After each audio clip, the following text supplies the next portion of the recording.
Então, ontem eu tava andando pelos 52 metros desse apartamento e pensando assim do nada mesmo, no meio da noite, era quase madrugada eu acho.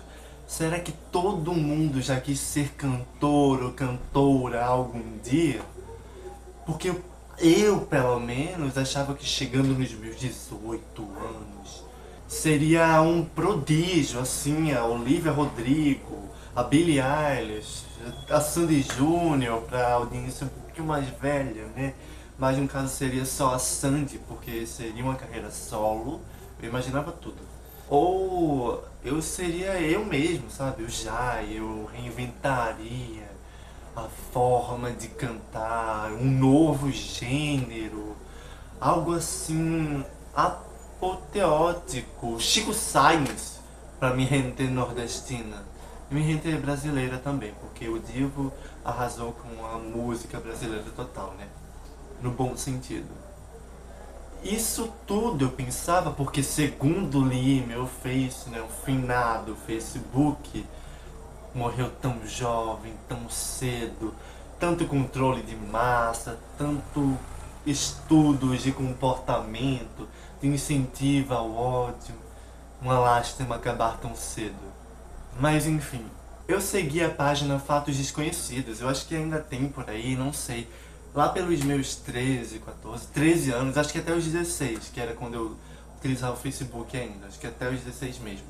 E aí eu li em uma publicação que se você cantar regularmente, né, rotineiramente, a sua voz tende a melhorar. E aí pronto, não vou parar de cantar, vou ficar cantando pra sempre, pra quando eu crescer, ter os meus 18 anos, eu ter uma voz tipo de tenor, de soprano, a voz da Beyoncé. Era a única esperança que eu tinha, ter a voz da Beyoncé, ou pelo menos um quarto da voz da Beyoncé. Aí eu não parava de cantar. E aí eu fui cantando, né, criando esse cenário, esse imaginário todo, de que daria em alguma coisa. E eu cantava assim só para os meus familiares mesmo, estourando os tímpanos dele, tendo aquela voz de taquara rachada. Isso aí. Mas teve um ponto da minha pré-adolescência, ou já adolescência, não me lembro bem, mas era bem jovenzinho mesmo, que a minha voz parecia um pouco com a da Pablo, ou pelo menos a minha amiga dizia que parecia com a da Pablo. A Pablo estava surgindo ainda nesse período, né? Eu ficava todo pomposo, primeiro, eu começar daí. Eu ficava todo pomposo quando minha amiga falava que, meu Deus, a tua voz é igualzinha da Pablo. Aí eu, o quê? Eu ficava tipo assim. Aí eu ficava mais, nossa, minha voz é parecida com a da Pablo. E aí eu cantava Disque-me na escola toda vez. Disque-me ama. A puberdade obviamente não tinha ferrado ainda, não tinha me desgraçado, né? Me horrorizado, sei lá, me jogado na parede, me estraçalhado, me feito de tudo, não tinha me pego ainda. Então eu tinha essa voz melódica, essa voz da Pablo, era da Pablo mesmo, era meio que da Pablo também. Eu vou dizer que era, tá? Aí adotando toda essa identidade, nossa, me chamaram como prodígio da Pablo. Vou ser um dos melhores cantores do Brasil quando eu tiver 18 anos.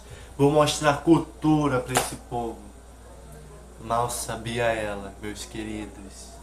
Mal sabia ela que eu sabia o que ele não sabia, que o destino sabia o que ele aguardava. E o que é que ele aguardava? Tá sentindo silêncio? Nada. Acho que um ano depois de eu ter inventado isso, de querer ser cantor um dia, mas eu não contava pra ninguém mesmo, eu já não tinha vontade nem de viver mais. Problemas mentais, não diagnosticados, obviamente. Não sei porque, obviamente, mas obviamente porque eu nunca tive acesso a um médico da cabeça, né? Como você pode ver pelos meus olhos, que a Levi's foi a primeira vez que eu fiz alguma maquiagem assim em mim. E aí, eu só tinha plano de viver até os 16. Sabe quando você olha pro futuro e vê assim uma idade estimada? Pra mim não passava dos 16. Eu não sabia o que fazer. E agora eu tenho 23 anos. E uma vida totalmente não planejada. E tão não planejada que eu ainda não sei o que fazer. Eu tô totalmente perdido. Eu acho que alguém em algum lugar do mundo deve sentir isso também. Eu não tô sozinho. Ou tô. Não é à toa que tem a crise dos 20 anos. Tem crise nos 30 anos também. Tem crise em todos os anos. Todos os anos tem crise. Seja economicamente ou de carne e osso, né? Eu tô numa espécie de sete além, de umbral, de backroom, um não lugar mesmo. E acho que brevemente eu tenho grandes chances de ter o meu nome, Chay Santos, no livro dos recordes, mas não por ser tipo o mais fodido, o mais fracassado, o mais ansioso, o mais depressivo, mais nhé.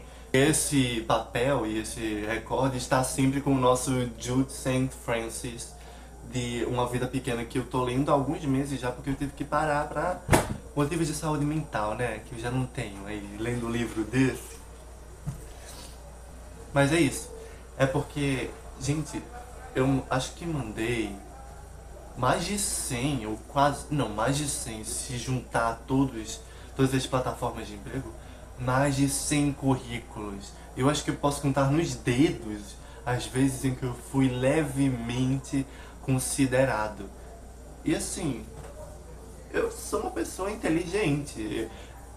Eu sei Excel, eu sei falar inglês, eu sei falar italiano, eu sei falar espanhol. O que que tá acontecendo? É uma resposta que eu não tenho. Talvez eu tenha no meu subconsciente de que, eu tô com medo, mas medo de quê? É um medo inconsciente, medo do futuro, medo do presente, do agora, por causa das coisas do passado. Mas esse nem era o intuito do vídeo, né? Eu não sei nem qual era o intuito do vídeo. Acho que tava falando sobre cantar. Eu tava falando sobre cantar. Eu parei. Tá, agora eu escuto só você cantar.